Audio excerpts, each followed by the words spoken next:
Welcome to my shop. My name is Steve, and as part of the continuing series in the playlist for details of the fitted lid box construction, I'm going to show you in detail how I separate the lid for a rabbit fit fitted lid box. This is a demonstration box for this video. We've got to the point where everything's glued together, the holly inlays are made on the lid, and now it's time to separate the lid. So let's get to the workbench. Okay, so from the box build, what I have is a lid. The lid has an inside rabbet and an outside rabbet on the base of the box, and these fit together with friction fit. And I'm going to use the test piece.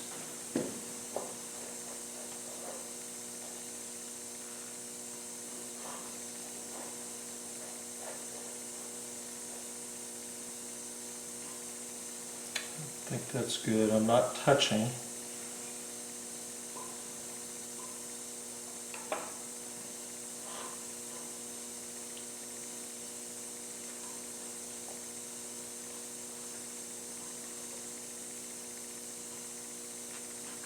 Which is, I don't want, it's okay to touch, but I don't want to cut into the depth of that groove, so I'm going to call that depth good. So now I'm going to use the test piece to adjust as a gauge for adjusting the fence. And what I want to do is I want to make sure that my blade does not cut into this portion of that groove. That's a lousy pointer. I want to make sure that that blade does not get in here, because I'm going to end up with a paper thin area there, and I do want some support, so this is just kind of, I think, let's see what I'm here.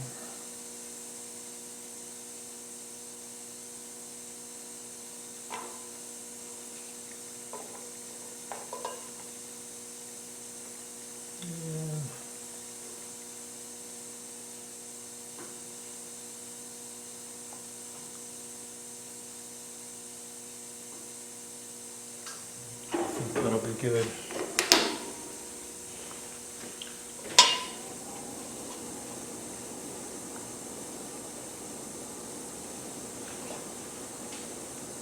So now my saw and fence is set up.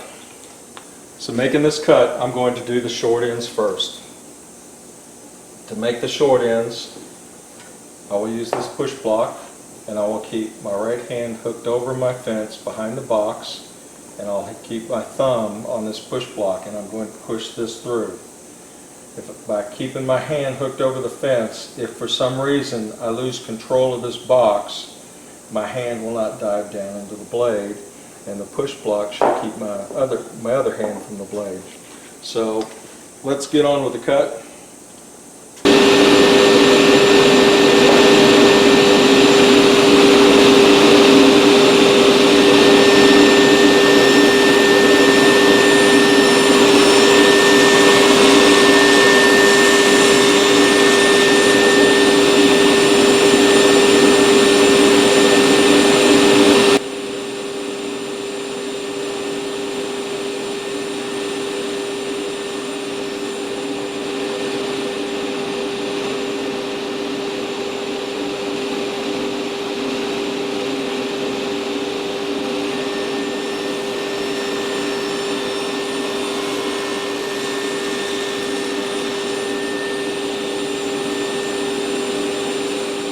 So I've made the cuts on the short end, and I just am barely seeing just a little sliver of light through. It's not enough for me to feel all that comfortable, so I've lowered the blade, and what I'm going to do now is check the final cut. What I want is just a small sliver of wood, but I want enough wood to support that lid. So let's make the other cut, and if I have to adjust and put some spacers in here, I'll do so.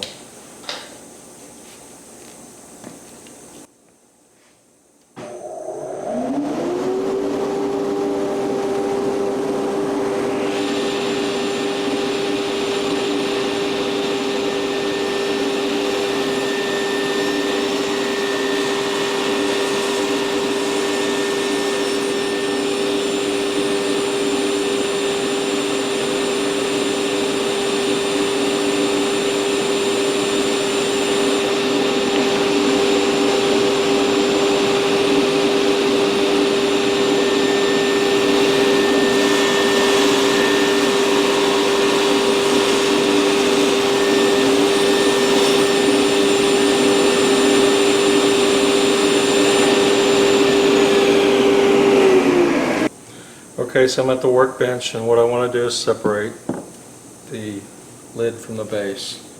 What I was shooting for was minimal work to separate the lid, and what I'll do is I'll take a sharp knife and I'll go in at an angle into the lid. I'll make several light passes just to pierce through the wood.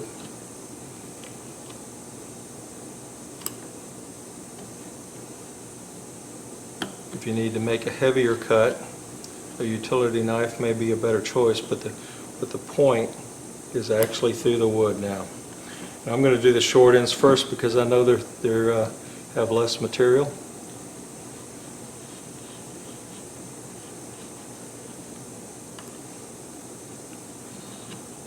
And that's all the way through there.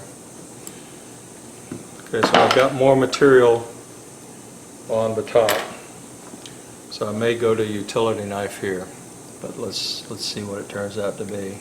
Again, angling toward the lid, several light passes.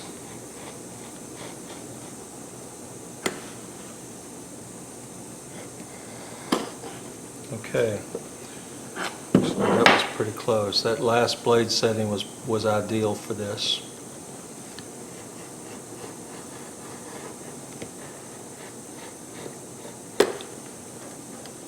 And my lid is separated. The next step is to rip the remaining portion off of this box, and all I have to do is raise the blade to just slightly greater than the thickness of this workpiece.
Okay, so that is how I do the lid base separation for a fitted lid box.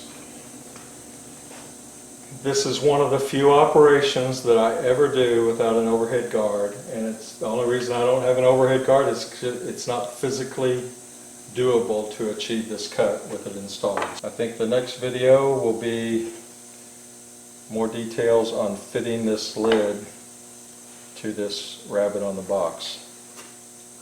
So we'll see you in the next video. Thanks for watching.